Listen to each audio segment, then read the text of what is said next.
Welcome to a Monday edition of Beyond the Arc. I'm your host, John Gonzalez, alongside our NBA insider, Bill Ryder, and in studio, Ashley Nicole Moss. And Can I be a host too? Ash, you want to be a third host? I want to be a host too. I like that title. Well, you're the NBA insider. I'll be a host too.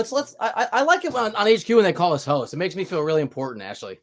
Ash, I'm sorry. I'm trying to levity. I'm sorry about your day. All the way around. We'll share all of them. I have enough drama to deal with my own part, guys. Okay, it's been 24 hours. It's not even been 24 hours before, or it hasn't been 24 hours since the sad ending to a incredible season of Knicks basketball. I'm wearing black. That's not by accident. Yeah. I'm in mourning. Listen, we'll get into the Knicks in depth, but my household was very quiet after about 7 o'clock last night. We were all just Who'd you watch it with? My parents. So Knicks fans were in a group together. My dog is also a Knicks fan. I had posted a picture on Twitter of him with Knicks ball. He was not happy with the outcome as well. He went to sleep for the rest of the night. So I just feel a shout out to Cooper. So it's been an interesting 12 hours. I was torn on whether to send you a condolence text. Did I make the right move leaving you alone? Because I got my phone out. I was texting. And I bet she just doesn't want to hear from anybody. I didn't know what to do. Listen, I'm going to be honest. We're obviously going to talk more in depth, X's and O's and stuff like that. In that first quarter, I kind of, how your team and body language, just like things that maybe some other people won't pick up on. I was telling my dad, first quarter, I was like, I don't know if it's going to end the way we want it to. They just looked so beat up, so exhausted, just fighting for every basket. It was just bad. It was sad. It was sad. So we'll get into it though. What gave it away? Was it OG on one leg? It wasn't even, honestly, it wasn't even so much OG. I was actually very surprised that he was even playing. Hamstrings are tough. Those are very tricky injuries, even if you're not a professional athlete. It's kind of like how I feel like the back is. One day you're fine, one day you're not. You try to move a little bit and all of a sudden you re-aggravate it. But for me, it was more just the body language of the guys. Their faces looked tired. They just looked exhausted. They've been giving everything they have to these games. And it's just you're trying to muster up something to go ahead and give to this last one. But the Pacers just came out and they looked like spring chickens. They got 12 hours of sleep, had a balanced breakfast. It was oh, hell no. Yeah, so it wasn't great.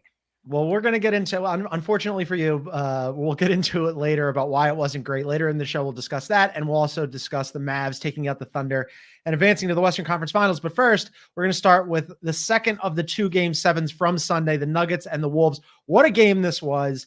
98-90. The Wolves pull off the biggest comeback in NBA history in the playoffs, not just a Game 7. They were down 15 at the half. They only had 38 points at the half.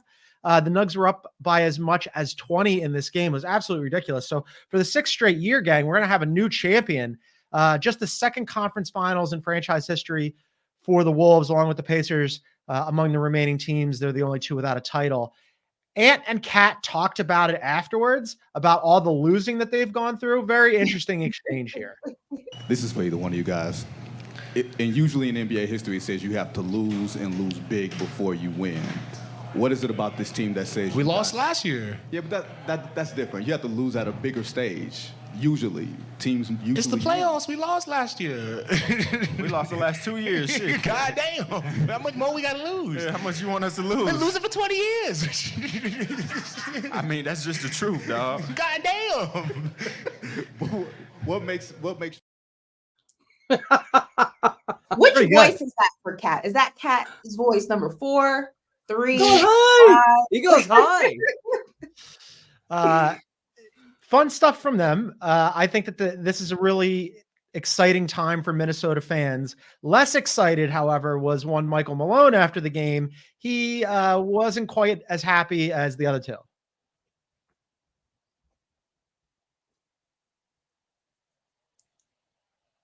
We might have the Michael Malone sound. We'll get to the Michael Malone sound eventually. The swearsies and it broke the sound. All the F-bombs broke the Let's machine. just start with this. Bill, you and I did HQ after that game. At the half, we did halftime, and we were like, this is what's going on here.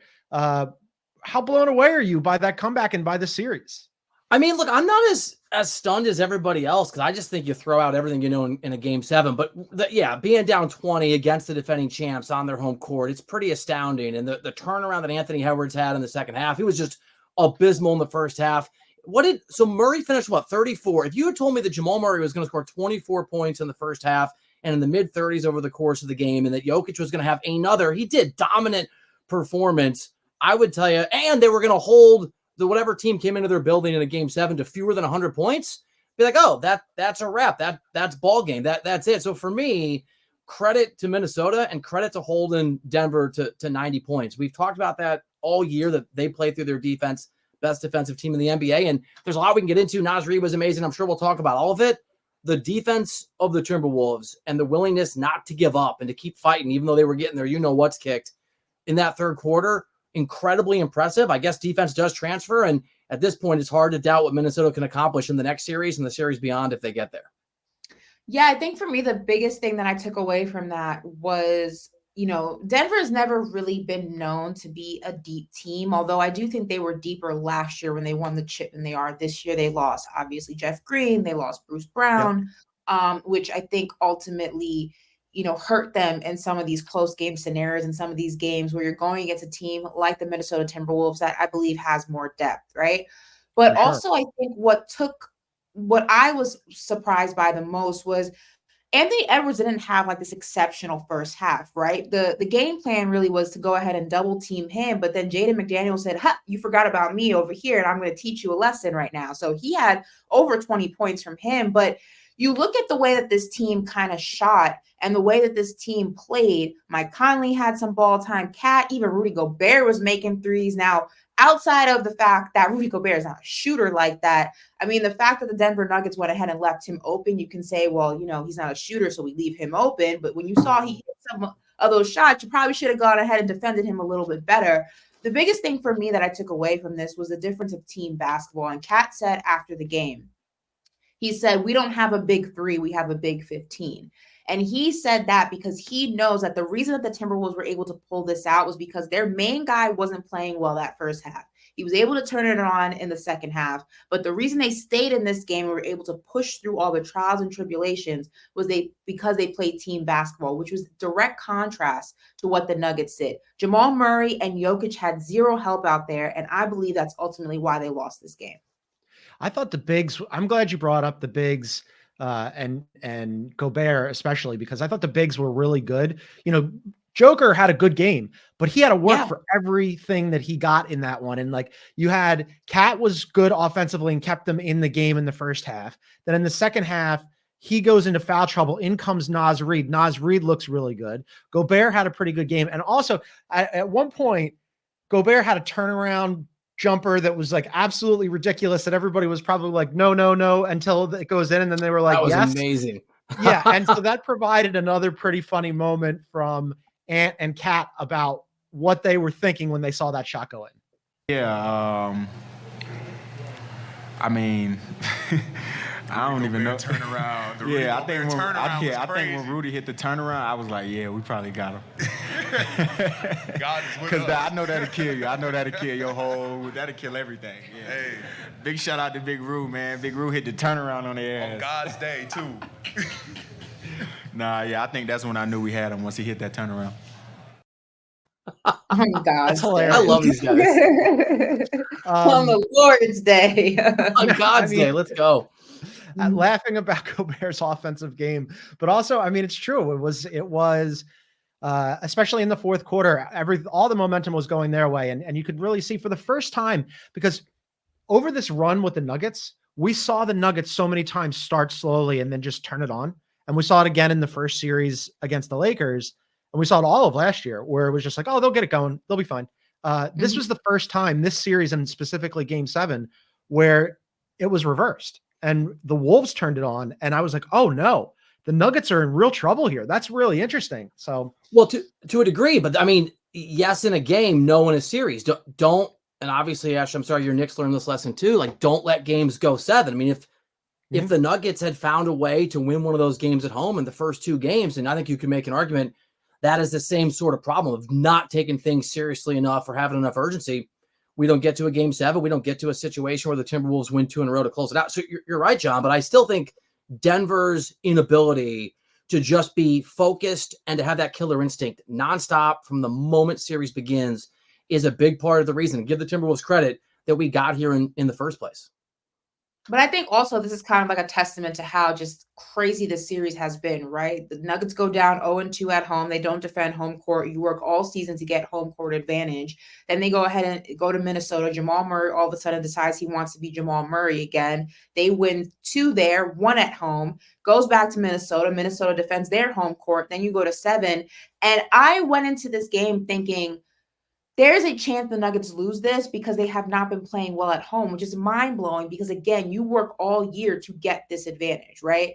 But the fact of the matter is that the home court has not seemed to matter. The altitude has not seemed to matter to this Denver Nuggets team.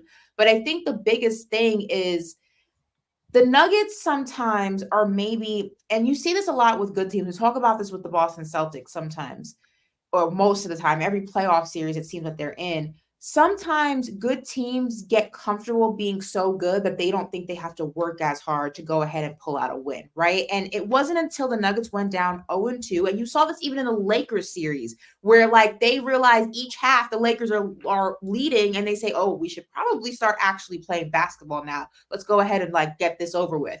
You see this with the Celtics all of the time, and this was exactly what I feel like happened in this series. They go down 0-2. It's a reality check. They say, oh, we got to flip the switch. And you go 3 games, but you don't go ahead and close out the 6-1. Anything can happen in a game 7. I don't care where you're playing. And they learn that lesson the hard way. So sometimes good teams are just so comfortable being good that they don't think they have to work as hard. And I think that's exactly what happened to this team, except it caught up with them at the worst possible time against the worst possible team. It's such a good point. I think it speaks to Denver. I'm going to quote The Wire because they just had their 20 or 25th or whatever anniversary. Like that. Denver thought it was one way, but no, it's the other way. Denver thought they were still in this era where you win a championship, you work your ass off, you get to the top of the mountain, and the summit is yours. And I think that's part of the reason Michael Malone had that F-bomb laced criticizing a reporter response to a question. I'll wait till you're done. No, it is wild because here's what I think it is. And I don't think what he did is okay, but I understand the emotion. But I'm okay with him not understanding. These guys thought you win this championship, and not that it's guaranteed, but the expectation I think most of us had was Denver's going to win several. I think we've entered an era. We probably did it a few years ago, and we're realizing the game has shifted, and we are in absolute parity. Look at Denver; they're going to enter. I think KCP has a player option, right? So if they pay him, they enter that, I believe, second apron. So you got to make these decisions about like how much money you spend. Ash, you brought up, I think it's a great point. Some critical guys they lost last year. In part, that's because of the money that you have to spend out there. You see there that we've got 5 champions in a row who have not made it even to a conference finals the next year. You've got no Steph Curry in the playoffs this year and no LeBron or Durant past the first round, and not really even particularly competitive. We've talked about the fact the Western Conference is only going to get more and more difficult in the years ahead. You've got the Pacers in the conference finals. Now, Boston is like a to-be-expected power, but they haven't actually won. For me, the big takeaway from that series, the response from Malone, that emotional reality, is that as great as Denver is, they're still a contender next year. It's not what it used to be. And the parity out there, I think, means instead of having to fight LeBron in the East and the Warriors in the West or Kobe and Shaq or whatever it is, you got to fight 4, 5, 6, 7 teams to get out of your conference. I think it's a different era in the NBA, and yesterday's Denver loss really drives that home. Yeah, so Mike Malone, after the game, got into it a little bit with the reporter, as we had mentioned, and we tried to go to it earlier. We're going to try to go to it again because I think it's worth playing because I get that he was worked up and why he was worked up, but he didn't acquit himself as well as you'd probably want to in that situation. Let's see if we can hear it. Yeah, I think it's a really important point, and I would never, and those that know me, I'm not an excuse maker. The better team won, so I'm taking nothing away from Minnesota. But when you look at the fact that all the teams that are still playing, we played into June last year, a lot of basketball.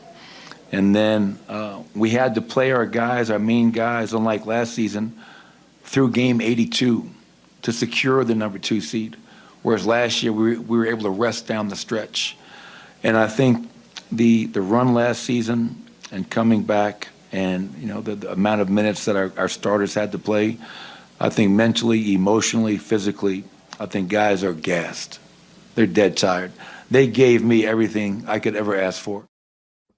Boo. That's Boo. no, that was a different clip than we were trying to talk about. Like there was one where he yelled at a reporter, "We're not going to play it, whatever." Why I think are you it's doing because that? He said CBS that the better team won. Why are you booing that? Boo. Because he said the better team won, and I'm not one to make excuses, and then makes a bunch of excuses. Here's the thing: you won a championship.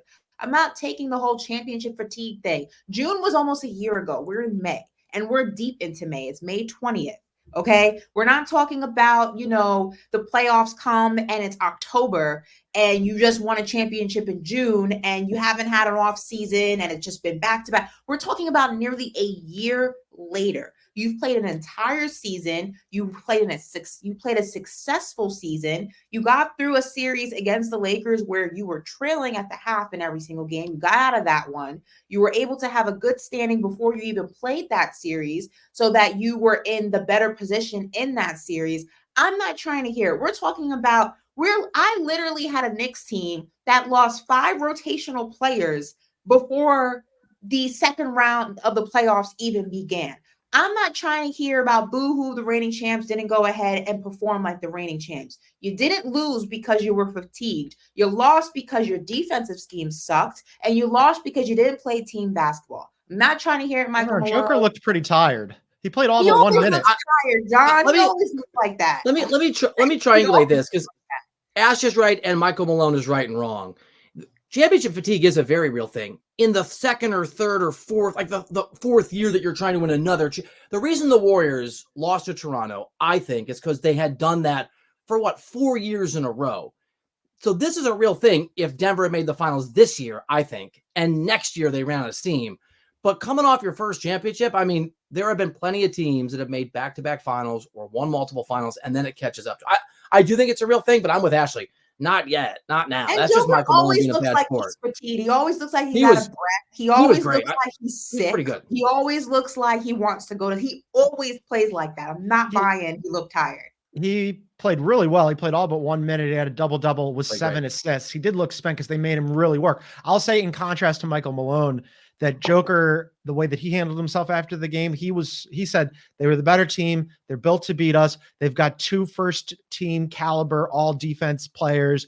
He shouted out Ant as being a future star and was talking about how Mike Conley is maybe the most underrated player in the NBA and how much he loves him. So it was just like effusive, professionalism from Joker, which I thought was a really great way for him to go out. And now he's probably thrilled because he can go back to Serbia and hang out with his horses and he doesn't have to do the parade this year. So he's probably really excited about that. All right, we're going to take a timeout. And then on the other side, Ashley, prepare yourself. We're going to talk about the other Game 7 from Sunday. That's coming up right here on Beyond the Arc. At CBS Sports Golazo Network, we're bringing you the game. Breaking down the game. This is unlike anything else in the world. And changing the game. Get it all for nil. That means free. Whoa. And all day long. 24/7. Back to Beyond the Arc. John, Ashley, and Bill here. Find us wherever you get your favorite podcast. Please download, subscribe, leave a review. All right, Game 7. The other Game 7 from Sunday, a little less competitive. First Game 7 at Madison Square Garden since 1995. Pacers take it 130-109. Surprising to me because the Pacers came in on this one having won just one road game in the playoffs. They had won just one of their previous 6 Game 7s in franchise history. And then the Knicks obviously had been very good at home this postseason and 5-2 all time in Game 7. Ash, floor is yours. I mean, you want me to cry, guys? I'm not gonna cry.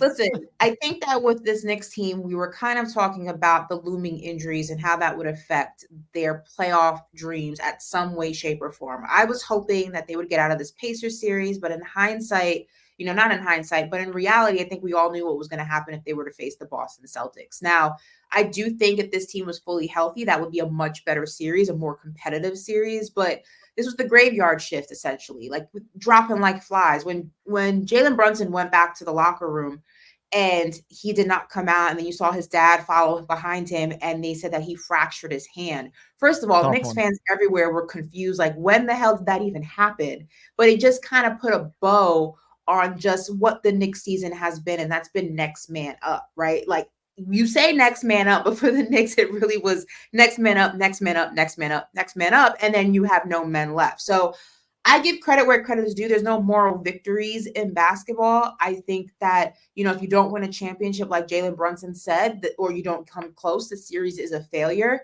But I do think that this team has proven two things in this run, right? One, despite all the injuries, how competitive that they were in not one but two series.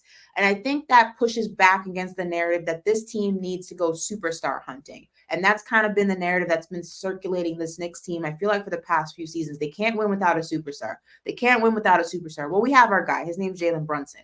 And I'm also on the side where I think you need to fill in some of the gaps, yes, but I don't think this Knicks team needs to change. I think that there's a really, obviously, OG Anunoby, Mitchell Robinson, Hartenstein, you're going to have to figure out what you're going to do there. You can't keep all three of them financially.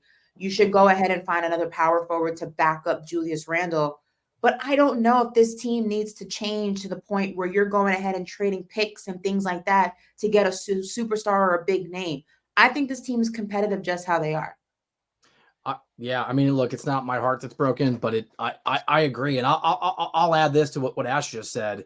Two things happen that make it almost impossible, not only to win that game, but I think to decide to blow it up. One, if you include Brunson, who went out in the third quarter with the hand fracture, no Jalen Brunson, no OG Anunoby, he played 5 minutes, but no Julius Randle, no Bohan, no Mitchell Robinson. You basically have a starting five of guys that would be pretty, would have some pretty good nights in the NBA that couldn't finish that game. You're not going to win that game. But the main thing isn't, give the Pacers credit.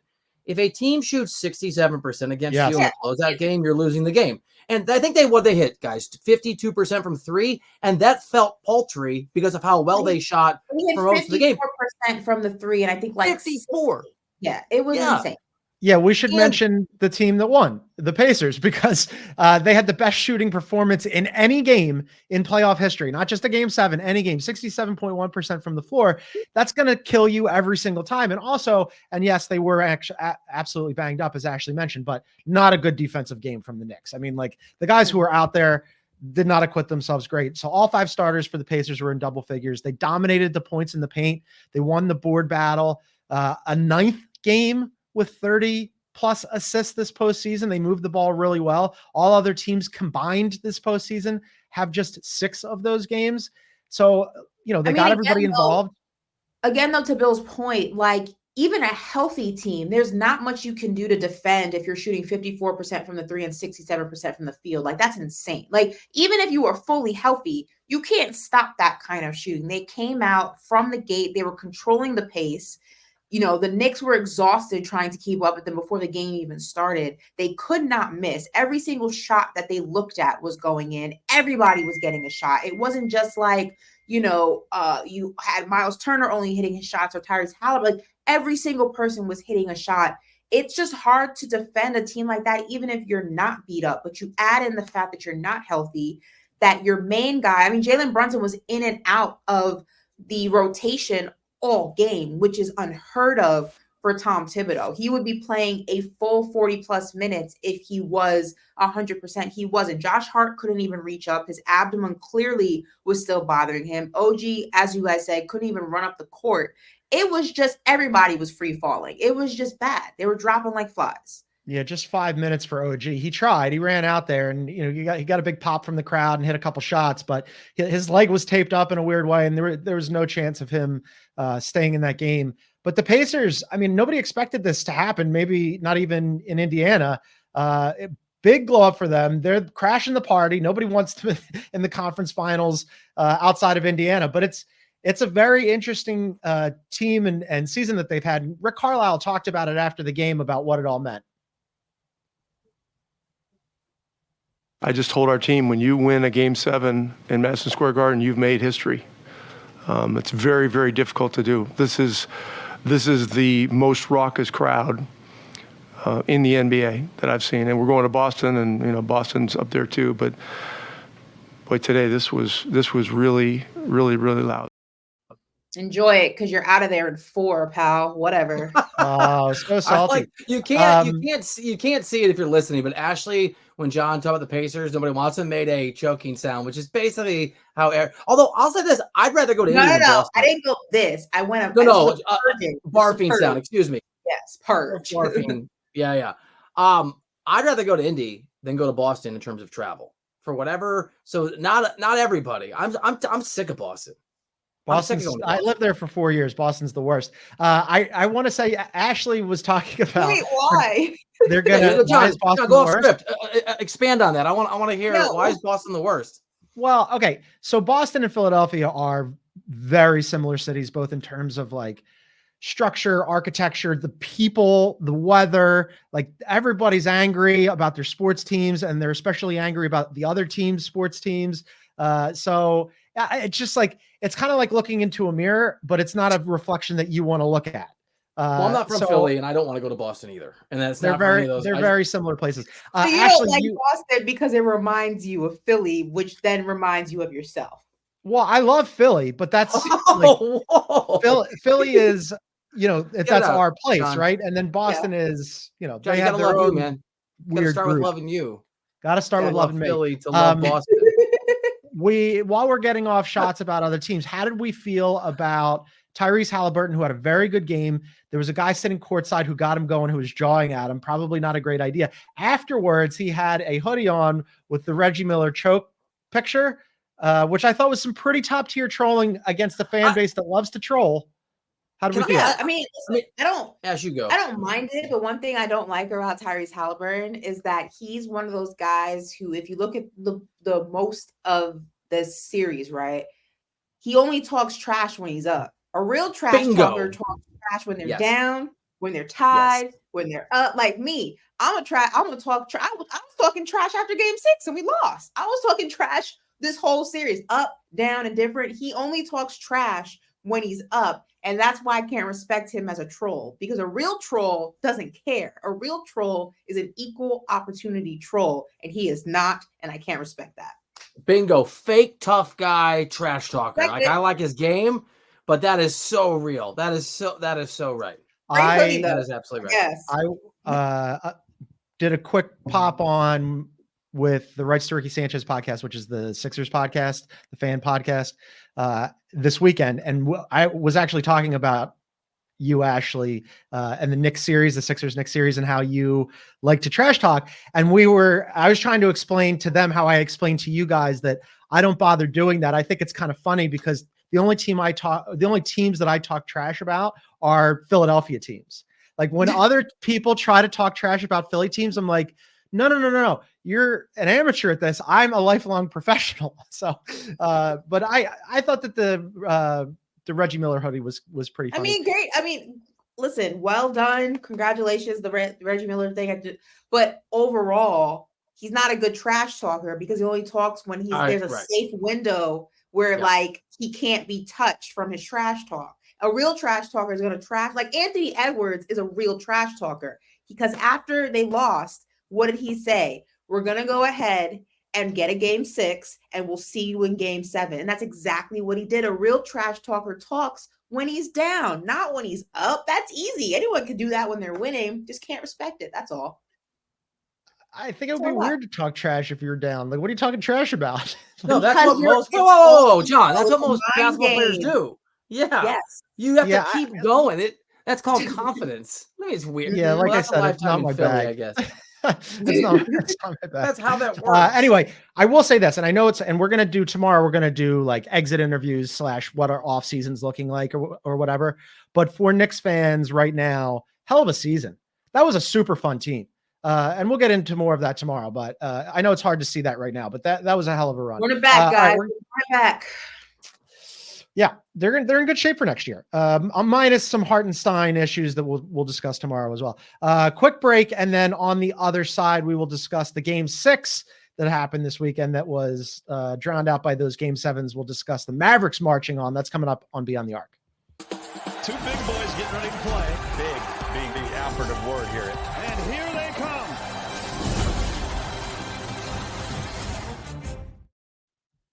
Welcome back to Beyond the Arc.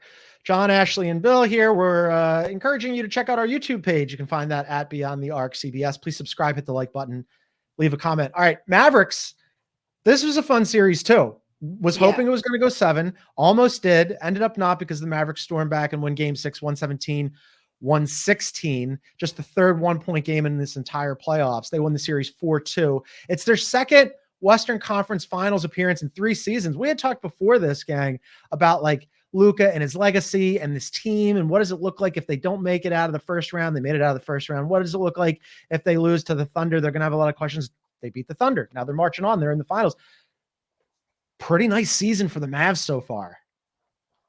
Yeah. No, amazing. Great season for the Mavs. And I think that when we were on network maybe 2 or 3 weeks ago, I think I said I would not be surprised if this team went to the conference finals because of how well they played after the All-Star break. They figured out their defensive scheme. Luka and Kyrie, whatever wedge was preventing them from being able to play as a duo, they figured that out. They look great. But I think for me, the biggest thing is not so much the points on the board from Luka and Kyrie, you know that, but for me, the uncharacteristic way that those guys are playing and how that gets everybody else involved. I mean, Kyrie's out there playing defense. He's not even worrying about scoring so much. Luka's out there assisting the ball. They're running the offense through so many different guys. PJ Washington's become a reliable third scorer. Derek Lively, who has had a very, very tough past few weeks with the passing of his mother, has been absolutely phenomenal. I think he's going to be a star in this league. He was awesome in game 6. So good. There's just so many guys that are emerging from this Mavs team because Luka and Kyrie are doing what they need to do, but while doing that, also taking a back seat and letting everybody else get involved. And I think that's what's making them so dangerous to stop. I mean, and credit to Kyrie Irving, who we've all sort of, or I've certainly, what is he, 14-0 now in elimination games? Is that, I mean, that is 14-0. What a, and you know, I guess it's time to stop worrying about his slow starts in the first half and figuring it out in second half. So I guess that's just part of his process. Actually, you nailed it. I don't have a lot to add other than they made moves at the trade deadline, like the Clippers, right? It was a high leverage situation. You need to win now to justify it. And I think, I mean, we'll see what happens, but if you're competitive in this conference finals or maybe just getting there, I think justifies bringing Kyrie and Luka together, the moves they made at the trade deadline. I mean, there'll be some decisions to be made, but Jason Kidd obviously just got an extension. This, in a really tough Western Conference, Dallas has shown they know what they're doing, and they deserve credit from Kyrie Irving to the front office, to the coach, to Luka, to the people they brought in. They made the right moves, and they are legitimate. I mean, obviously, they're in the conference finals, and with respect to the Pacers, it's not like, it's a nice run, but you're probably going to get your ass kicked now. The Mavs are good enough to win the whole thing. I don't think they're going to beat Minnesota, but they can, and I think whoever gets to the finals can beat Boston. And could certainly beat the Pacers and how they get there. I like Grant Williams, but the best thing that this team ever did was trade him away and get PJ Washington and Daniel Gafford. Like that's I like him less now, Ash. Yeah, I mean, some of that shine's come off a little bit. I mean, they for sure that trade absolutely worked out. How they won this series is really interesting to me because not only in game 6 they were down 17 and they came back and won that game. But Luka in that game, he was really good. Had a triple-double. He's just the 5th player in NBA history to have 3 straight triple-doubles in the playoffs. If he gets one more in this next game, he'll join Joker and Wilt for the most ever consecutive. But I would have expected, if you said to me, the Mavs win this series, I would have said Luka and Kyrie went crazy. But they didn't go crazy. OKC did a really good job guarding both of those guys in this series. Luka averaged just under 25 points per game in this series and shot just under 45%. In the regular season, he averaged almost 34 points per game, and Kyrie was not efficient in the series. OKC came into this series and went, we're going to try our hardest to take away Luka and Kyrie, or at least frustrate them, or at least slow them down. And I think for the most part, they would say, we kind of did that. And yet the Mavs won this series anyway. And like, credit to Nico Harrison, right? He goes out and makes some adjustments at the trade deadline. They have absolutely paid off.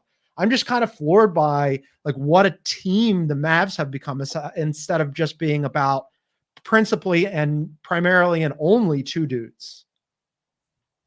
Yeah, and look, and credit the team. Well, I was trying to do this off the top of my head, and I didn't get there. How many games did the Mavs hold Oklahoma City to 100 or fewer points? I think it's 3. I think there was one game that was like 101 or 102.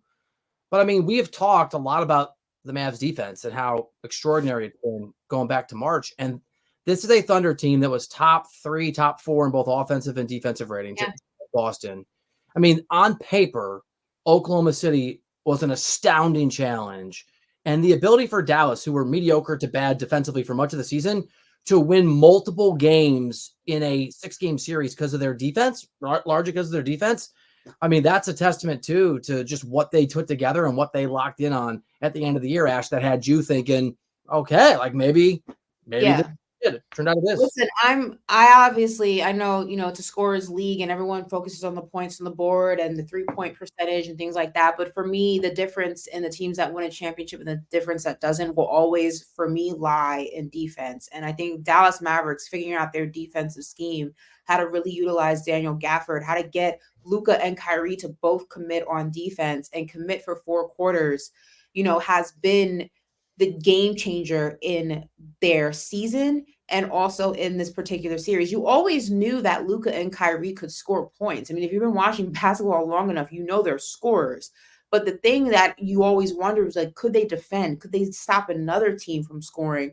And they figured it out. And again, another thing for me, like I said earlier, it's just that not focusing solely on Luka to be your primary ball handler has been huge, because it then throws off your opposing defense on who to defend and who not to defend. I mean, he had 11 assists in the game before last, or maybe it was in game 6. He was dishing that ball out to everybody who was on the court with him. Like, OKC was in a frenzy not knowing who they had to defend because everybody was touching that ball. Everybody was the point guard in that situation.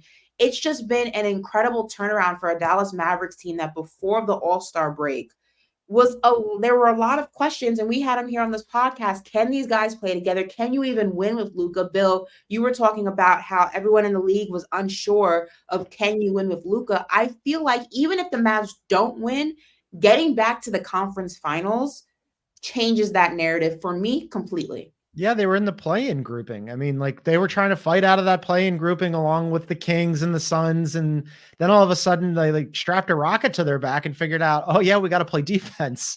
Defense is helpful. And to that end, by the way, you mentioned Derek Lively the second earlier. He was awesome in that game. Derek Jones Jr. has been awesome recently. Once they inserted him into the starting, like we talk a lot about putting Gafford in the starting lineup, but like having Derek Jones Jr. as a guy who can defend the other team's best offensive option, I'm really interested in, and I know we'll talk about this tomorrow when we do previews, but like the defensive matchups in that series are going to be fascinating because you have 2 teams now that play really good defense. And it's like, all right, Derek Jones is probably going to be on Ant. Who's Ant going to guard? Who's going to pick up Cat, vice versa. I think it's going to be really super fun series. By the way, what are we looking at here? Wolves are slight favorites in that one. We don't have to do previews yet. Quickly about the Thunder. I think there were questions about the Thunder. I think they answered a lot of them. They didn't win the series, but they acquitted themselves well during the postseason. They need to back up big, and they need some. I think it's exactly like the Knicks in a very different way, Ash. I'm not making massive changes to either of those. I mean, they were constructed in different ways, and they have sort of different paths forward. But both those teams are contenders next year if they're healthy. Both those teams are outstanding. I think that maybe the fact that it's harder to get to the finals than it used to be, and neither team made the conference finals, I think unfairly obscures, to John's point. I'm with you. Great season for the OKC Thunder.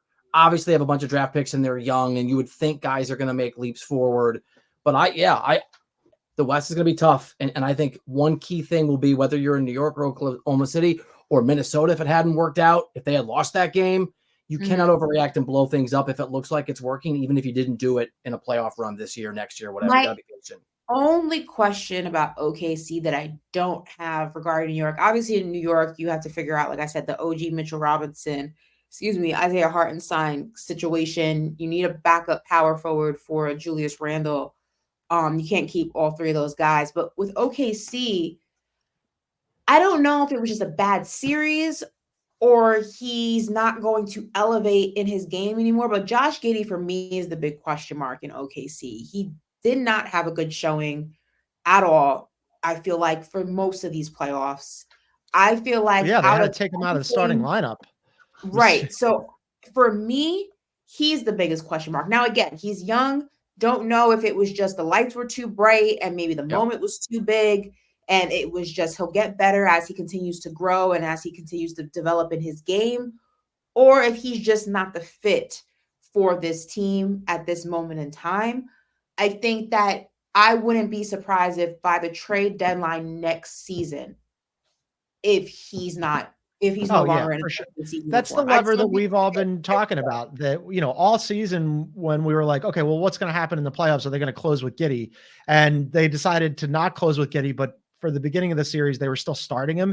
And Bill and I talked about this a little bit last week, where it's like, if you're going to have to yank him at the half, why are you starting him in the first place? So yeah, that's something that they got to address. He has to go somewhere else and be a point guard somewhere else. I mean, here are the stats. He played 12 minutes a game in that series. He shot 19% from 3. He shot 43% from the field. I'll just push back a little bit on both of you in that, look, he sucked. He's young. And if I'm Oklahoma City, sure, maybe at the trade deadline if there's any value. But I also, again, think guys have bad postseason runs. Guys have bad series. Guys play poorly. And then sometimes they don't going forward. So Giddey was awful and they could have used him. Let's just give it a little time to see how he performs next year, how he bounces back. Some guys improve from these situations and some guys don't. Like I said, trade deadline, I'd be surprised if he's still in an OKC jersey. What's he worth, though? Sooner. I'd go what sooner. Is he worth? He's young. I don't know. That's a great question. What is he worth? That's a great question. It'll be very.